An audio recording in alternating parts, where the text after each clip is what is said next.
Hello, and welcome to Videoheads. In this video we'll be taking a look at the Sony FX9, FX6 and A7s III. We'll be looking through the differences of each camera and what camera best fits your needs. Let's firstly look at ergonomics and form factor of each of these cameras. The FX9 is designed for shoulder use, much like the very popular FS7, with lots of customizable user buttons on the side, make it quick and easy to jump between the different settings. The FX6, however, is designed to be held in front of you and is designed for a solo operator creating their own content rather than working as part of a larger crew. With our rental kits, we supply the Zacuto recoil rig, as this gives you the option to use as a lightweight shoulder camera. The A7s III comes in the usual compact mirrorless camera body, but now with a flip out screen, which makes operation a lot easier over its predecessor. This is great as a B camera, gimbal camera, or for rigging in tight spaces such as the inside of a car or as a top shot. You can touch the screen to enable focus tracking, and the menu is clear and easy to navigate. On the FX9 and FX6 you have to go right into the menu to enable the touchscreen focus settings.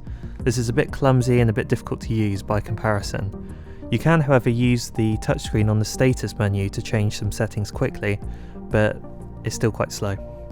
All these cameras now feature Slog3 and S-Cinetone colour profiles, with Slog3 producing a flat image which is great for grading, and S-Cinetone being a ready-to-go look straight out of camera.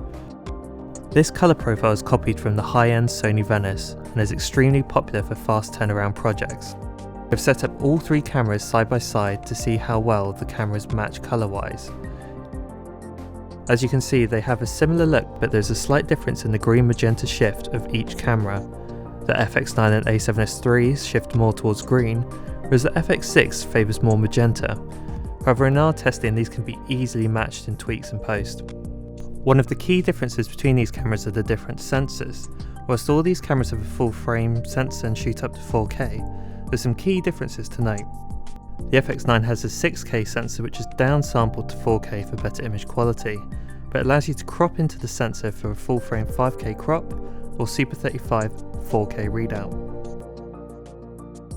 This allows you to shoot true 4K images on 3 different sensor modes, allowing for greater compatibility of lenses, and also allows you to get more out of your lens in a pinch. We found this to be a really popular feature for documentary and broadcast use. The FX6 and A7s III supposedly have the same sensor. Whilst not officially confirmed by Sony, there are quite a lot of similarities in the image and in the features. These cameras feature a full frame 4K sensor for a 1:1 pixel readout. However, on these cameras you cannot shoot 4K in the Super 35 mode due to the limitations of the sensor. This is a big advantage of the FX9 if shooting for 4K delivery.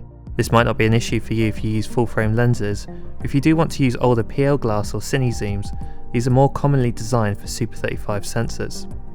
There is a workaround in both the FX6 and A7s III to shoot 4K on Super 35mm lenses.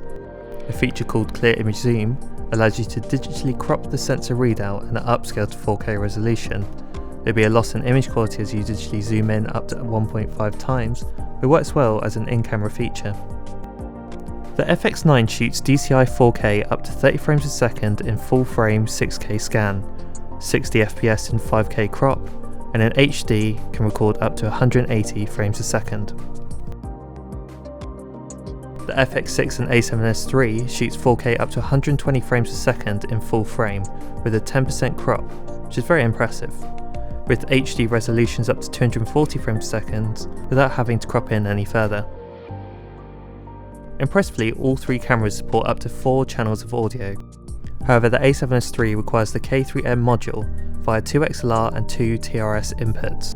The FX6 has 2 XLR inputs on the top handle and also supports 2 microphone inputs via the MI shoe.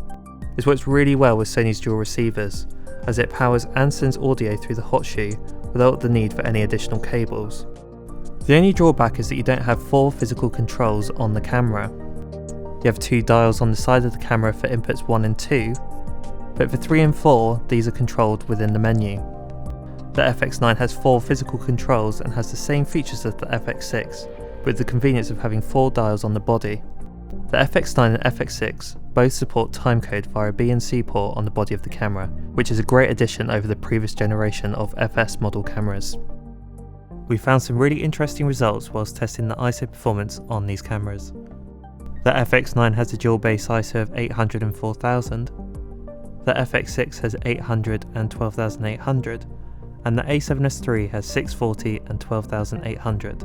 Whilst not officially advertised as being dual base ISO, there's a very clear difference when stepping up to 12800 in ISO performance. The FX9 has great low light performance, and with the base ISOs at 800 and 4000, making it ideal for most shooting environments. The FX6 and A7s III can go all the way up to 12800, which produces very clean images in extreme low light conditions and surpasses the performance of the FX9 at the same ISO. However, at around 4000 to 12800, the performance is better on the FX9 due to its higher base starting at 4000, whereas the FX6 and A7s III is adding lots of gain from the 800 base. The FX9 is the best all-round camera with its 6K downsampled sensor, giving the best image quality out of the three. It has multiple sensor readout options allowing for wider compatibility of lenses for 4K delivery, as well as a larger body with more customizable buttons and controls for quick and easy access. The FX6 is small, lightweight, and has lots of professional features built in, with internal variable ND, XLR inputs, and excellent high frame rate options in both 4K and HD, making it a great choice for fast-paced work. The A7s III is one of the best mirrorless cameras on the market, with 10-bit 4K footage in a small form factor, making it extremely versatile. If you do require more professional features such as timecode, XLR inputs, or internal variable ND, then the FX6 would be the best choice. Thank you for watching, and let us know if there's any questions you have about any of these systems. All these cameras are now available to rent from Videoheads, so get in touch.